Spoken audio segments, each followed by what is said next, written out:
হেফাজতে ইসলামের সমাবেশের খবর জানাতে সোহরাওয়ার্দী উদ্যান থেকে যুক্ত হচ্ছেন মাহফুজ কামাল ও স্বপ্নিল শাহরিয়ার শিশির। শুরুতেই চলে যাব মাহফুজের কাছে। মাহফুজ, এখন সেখানকার পরিস্থিতি জানাবেন। এই মুহূর্তে সোহরাওয়ার্দী উদ্যানে আপনি দেখছেন যে হেফাজতে ইসলাম বাংলাদেশের পক্ষ থেকে যে মহাসমাবেশ আয়োজন করা হচ্ছে, সেখানে সারা দেশের শীর্ষ নেতারা বক্তব্য রাখছেন। যে বিষয়টি উঠে এসে সকাল থেকে আমরা যেটি শুনতে পেয়েছি সেটি হচ্ছে নারী বিষয়ক যেটি কমিশন করা হয়েছে সেই কমিশন বাতিল এবং কমিশনে বেশ কিছু বিষয় তুলে ধরা হয়েছে, সেটি বাতিলের দাবি করা হয়েছে। এটা অন্যতম প্রধান একটি কারণ আজকের এই যে 4 দফা দাবি হেফাজতে ইসলাম বাংলাদেশের, তাদের এই দাবির প্রেক্ষিতে। এবং দ্বিতীয় দাবি যেটি সংবিধানের বহুত্ববাদের প্রস্তাবনা বাতিল, এছাড়াও আল্লাহর উপর সম্পূর্ণ আস্থা ও বিশ্বাস পুনর্বহালের দাবি জানিয়েছে সংবিধানে হেফাজতে ইসলামের নেতারা। এছাড়া ফ্যাসিবাদের আমলে দায়েরকৃত সকল মিথ্যা মামলা প্রত্যাহার ও শাপলা চত্বরে যে ঘটনা ঘটেছিল সেই ঘটনার বিচার দাবি করা হয়েছে এই মহাসমাবেশে। এছাড়াও সর্বশেষ যে দাবিটি রয়েছে সেটি হচ্ছে ফিলিস্তিন এবং ভারতে মুসলিম গণহত্যা নিপীড়ন বন্ধের দাবিতে অন্তর্বর্তী সরকার যেন বহির্বিশ্বের উপর চাপ প্রয়োগ করে এবং তাদের অবস্থান যেন আরো সুদৃঢ় হয়, সে দাবি জানানো হচ্ছে। মূলত যে বিষয়টা এখানে স্পষ্টভাবে উঠে এসছে, নারী বিষয়ক যে সংস্কার কমিশন করা হয়েছে সেই সংস্কার কমিশনটি বাতিল করা এবং নারী বিষয়ক সংস্কার কমিশনে একটি বিষয় উল্লেখ করা হয়েছে, পতিতাবৃত্তি যেটি রয়েছে সেটি যাতে পেশা হিসেবে স্বীকৃতি দেওয়া হয়। এই বিষয়গুলো সমালোচনা করছেন নেতারা এবং সেটি বাতিলের দাবি করা হচ্ছে। কোরআন এবং ইসলামের আইনের আলোকে নারী বিষয়ক সংস্কার কমিশন যে করা হয়েছে সেই বিধানগুলো যাতে সেই আলোকে করা হয়। এছাড়াও হেফাজতে ইসলামের পক্ষ থেকে সবচেয়ে বড় যে বিষয়টি তুলে ধরা হয়েছে সেটি হচ্ছে যে ফিলিস্তিন এবং ভারতে যে মুসলমানদের উপর নির্যাতন করা হচ্ছে সেটি বন্ধে যাতে অন্তর্বর্তী সরকার একটি চাপ প্রয়োগ করা হয়। এছাড়া শাপলা চত্বরের ঘটনায় দৃষ্টান্তমূলক শাস্তি দাবি করা হয়েছে। এছাড়া বৈষম্য বিরোধী ছাত্র আন্দোলনের নেতা আসনাদ আবদুল্লাহ তিনিও বক্তব্য দিয়েছেন, তিনি আওয়ামী লীগ নিষিদ্ধের দাবি জানিয়েছেন এই সমাবেশে এসে। এছাড়াও নানা বিগত সরকার আমলে যে নানা হত্যাকাণ্ড হয়েছে সেটি বিচারও দাবি করা হয়েছে। মূলত এখন সমাবেশ চলছে। হেফাজতে ইসলামের শীর্ষ নেতারা কিছুক্ষণের মধ্যে বক্তব্য রাখবেন, তখন আরো বিস্তারিত জানা যাবে এই সমাবেশ থেকে নতুন কোনো কর্মসূচি ঘোষণা করা হয় কিনা। মাহফুজ, আপনাকে ধন্যবাদ। এবারে যেতে চাই স্বপ্নিল শাহরিয়ার শিশিরের কাছে। শিশির, জানাবেন সেখানকার অবস্থা।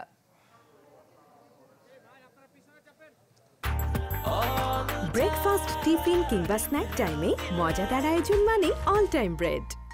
সুস্মিতা, সকাল 9টায় হেফাজতে ইসলাম বাংলাদেশের যে মহাসমাবেশ শুরু হয়েছে সেটি দুপুর 1টা পর্যন্ত চলার কথা রয়েছে।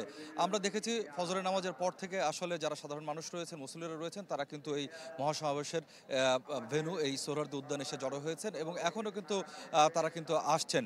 এবং এই মুহূর্তে মূল মঞ্চে হেফাজতে ইসলাম বাংলাদেশের যে কেন্দ্রীয় নেতারা রয়েছেন তারা কিন্তু এখানে বক্তব্য রাখছেন এবং তারা মূলত 4টি দাবির পক্ষে আজকে এই মহাসমাবেশের আয়োজন করেছেন। তারা বলছেন নারী বিষয়ক যে সংস্কার কমিশন গঠিত হয়েছে সেই সংস্কার কমিশন যে প্রতিবেদন দিয়েছে সেই প্রতিবেদনগুলো কোরআন এবং সুন্নাহ বিরোধী এবং সে কারণে সেই প্রতিবেদনটি তারা বাতিল চেয়েছেন। একই সাথে নারী বিষয়ক সংস্কার কমিশনও কিন্তু বাতিল করার এখান থেকে তারা আহ্বান জানিয়েছেন। সেই সাথে তারা আরও দাবি করেছেন যে সংবিধানে যে বহুত্ববাদ প্রবর্তনের কথা যে বলা হচ্ছে সেটিও যেন না করা হয়, সেই দাবি কিন্তু তারা জানিয়েছেন এবং বলছেন যে আল্লাহর উপর বিশ্বাস এবং আস্থা সেটি যেন পুনঃস্থাপিত করা হয়, সেই দাবিটি এখান থেকে করা হচ্ছে। ফিলিস্তিন এবং ভারতে মুসলিমদের উপরে যে নির্যাতন চলছে সেই নির্যাতন নিপীড়ন বন্ধের কিন্তু এখান থেকে আহ্বান জানানো হয়েছে। একই সাথে গত 16 বছরে যে সমস্ত আলেম ওলামাদের বিরুদ্ধে নানা রকম মামলা হয়েছে সে সমস্ত মামলার প্রত্যাহারও কিন্তু তারা চেয়েছেন এবং শাপলা চত্বর সহ বিভিন্ন হত্যাকাণ্ডের যে বিচার সেই বিচারও কিন্তু তারা দাবি করেছেন।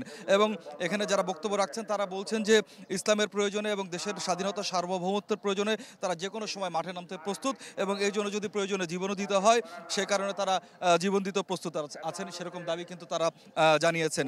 এবং এই সভায় আজকে এই যে মহাসমাবেশ সেই মহাসমাবেশে সভাপতিত্ব করছেন হেফাজতে ইসলাম বাংলাদেশের আমির আল্লামা শাহ মহিবুল্লাহ বাবুনগরী। এছাড়াও ইসলামী চিন্তাবিদ ওলামা মাশায়েখগণ তারাও কিন্তু এখানে বক্তব্য রাখবেন বলে কিন্তু হেফাজতে ইসলাম বাংলাদেশের পক্ষ থেকে জানানো হয়েছে। তো কিছুক্ষণ পরে হয়তোবা আজকের এই মহাসমাবেশের সভাপতি তিনি বক্তব্য রাখবেন, তিনি কি দিক নির্দেশনা দেন সেটি নিশ্চয়ই আমরা দর্শকদেরকে জানিয়ে দেব। সুস্মিতা। স্বপ্নিল শাহরিয়ার শিশির, আপনাকে ধন্যবাদ। এবারে চলে যেতে চাই শাহবাগে, আছেন রমিজ হোসেন। রমিজ, শাহবাগের চিত্র কেমন? এরই মধ্যে কিন্তু সমাবেশের প্রায় শেষের পর্যায়ে চলে এসেছে, কারণ হেফাজতে ইসলামের একদম নেতৃত্ব স্থানীয় যারা রয়েছেন তারা এর মধ্যে কথা বলছেন। তো আর কিছুক্ষণ পরেই আল্লামা বাবুনগরী যিনি রয়েছেন হেফাজতে আমির তিনি কথা বলবেন। তো এই যেই সমাবেশ ঘিরে আমরা দেখেছি এই যেই সোহরাওয়ার্দী উদ্যানের আশেপাশে কিন্তু বিপুল সংখ্যক মুসল্লির আনাগোনা রয়েছে। আপনি দেখতে পারবেন এই যেই সোহরাওয়ার্দী উদ্যানের পাশেই ইঞ্জিনিয়ার্স ইনস্টিটিউশনের যেই মিলনায়তন তার পাশেই বেশ কয়েকটি প্রজেক্টর স্থাপন করা হয়েছে, যে প্রজেক্টরের মাধ্যমে ভেতরে যে সমস্ত মুরব্বীরা বক্তব্য দিচ্ছেন হেফাজতে যে সমস্ত নেতারা সেই সমস্ত কথাগুলো এখান থেকে তারা শুনছেন এবং ভিডিওর মাধ্যমে সেগুলো তারা দেখছেন। তাদের যে 4 দফা দাবি সেই 4 দফা দাবির সপক্ষে এখানে বিভিন্ন ধরনের যুক্তি উপস্থাপন করা হচ্ছে। সবথেকে বড় যে দাবিটির কথা তারা বলছিলেন যে নারী সংস্কার কমিশনের পক্ষ থেকে যে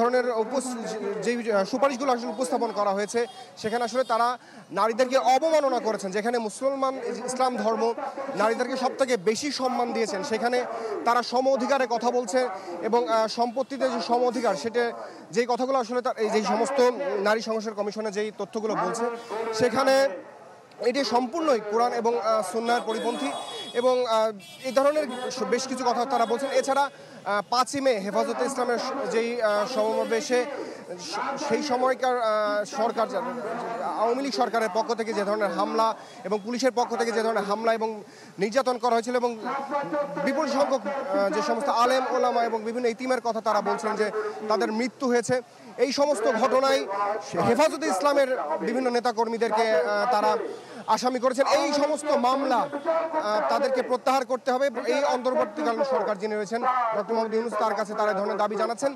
এছাড়া ফিলিস্তিন এবং ভারত সহ মুসলিম বিশ্বে যে সমস্ত দেশগুলোতে মুসলমানদের উপরে হামলা এবং নির্যাতন চালানো হচ্ছে বাংলাদেশের সরকারের পক্ষ থেকে এর একটা প্রতিবাদ জানাতে হবে এবং কূটনৈতিকভাবে এই হামলা যাতে বন্ধ করা হয় সেই ধরনের ব্যবস্থার কথা বলা হচ্ছে এবং এক ধরনের হুঁশিয়ারি দেওয়া হচ্ছে যে বর্তমান অন্তর্বর্তীকালীন সরকারকে যাতে কোনো ধরনের এই টালবাহানা যাতে না করা হয় এবং তাদের যে দাবি সেই দাবি যাতে মেনে নেওয়া হয়, তাহলে পরবর্তীতে তারা আরো বড় ধরনের আন্দোলন করে তারা কথা এখানে বলছেন। এই ছিল এখান থেকে সবচেয়ে আমার কাছে সুস্মিতা। রমিজ হুসাইন, আপনাকে ধন্যবাদ। হেফাজতের সমাবেশ স্থল থেকে আমাদের সাথে যুক্ত হয়েছিলেন সহকর্মীরা, জানাচ্ছিলেন সর্বশেষ পরিস্থিতি।